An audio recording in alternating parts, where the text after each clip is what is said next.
ځکه چې اکثر بعضی داسې فضایل دي چې په هغې باندې داسې ډېر اعتماد نه کیږي. نور خو چې تاسو هر قسمه عبادات کړئ او هغه جایز عبادات دي او هغه لازم نه ګڼئ تاسو، ځکه لزوم ځان له شی دی او دوام دا ځان له شی دی. دې کې فرق دی.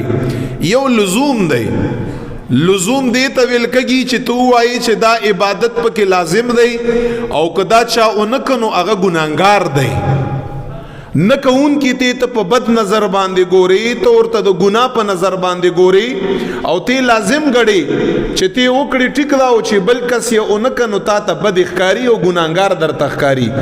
دا التزام دی، دا ناروا دی. داسې څه عبادت مونږ نه کړو په شعبان المعظم کې. یو دوام دی.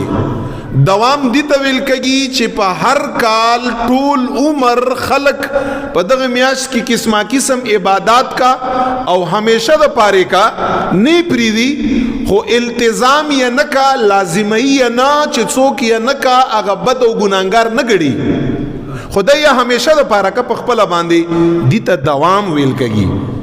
نو دوام ځان له شی دی، التزام ځان له شی دی. د یو عمل التزام ناروا دی چې شریعت نه کړی، او یو دوام دی ته یو نیکی همیشه د پاره کړی او لازمي نه ګڼي، په دې کې هیڅ قبح نشته، په دې کې هیڅ خبره نشته. نو لہذا چې د کومو خلکو کوم روټینیات دي، کوم روټین دی په شعبان المعظم کې، هغه په عباداتو کې، په تلاوت کې، په صدقه او په خیرات کې، په ذکر او اذکار کې، په درود پاک کې، هغه جاری ساتي، هغه جاری ساتي. لازم دی مګړي قبل انسان یې نه ک هغه ته د ګناه په نظر باندې مګوري او خپل دې جاری ساتي او په ثواب په نیت باندې کوي. په دې کې هیڅ قبح، هیڅ منع ممانعت د شریعت طرف نه نشته. هدایت لري. اوس به تاسو پوه شوي چې التزام ځان له شی دی او دوام دا ځان له شی دی. په دې کې فرق دی.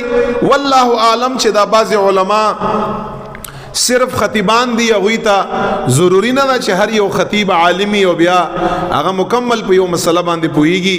چې انسان څومره عالم وي دومره په مسله باندې هغه پوهیږي. نو فارسی یو متل وی چې علم در پیش است، علم تا روزانه را پیښېدی شي. داسې حرفن مولا ځان طویل نه دی پکار چې بس زه حرف آخر ماو نه، خدای پاک سر د پاسه سره دا پیدا کړی. په انبیاو کې مشتا، په صحابو کې مشتا، په ائمو کې مشتا، په علماو صلحاو کې مشتا. چې کومه خبره ارته پوره یادی هغه وکړه، چې څه کمایي بل چا نه زده کړه. معترض مو جوړګه، اعتراض کوونکی مو جوړګه. اکثر معترض اعتراض کوونکی دا جاهلی، هغه پوی نشي په یو ځان پوی کړه. نو دی وجنا شعبان المعظم کې مونږ یو عبادت لازمونه، خو کو څوک په نیکیو باندې دوام کړی شي، نیکی د اوکا، ځوانان دیم اوکا، مشران دیم اوکا، بوډاګان دیم اوکا، نارینه او زنانه دیم اوکا، ځکه دا ډیره برکتی میاشته.